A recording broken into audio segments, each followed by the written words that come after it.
দেখো বন্ধুরা, আমার সোনা কিভাবে খেলা করছে। এই দেখো,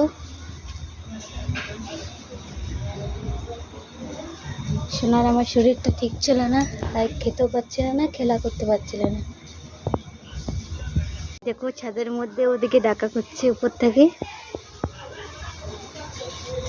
ও বাবারে,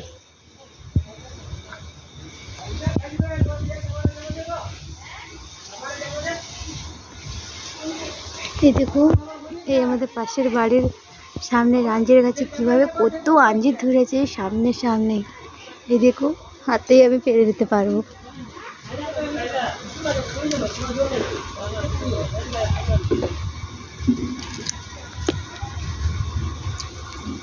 দারুণ মিষ্টি।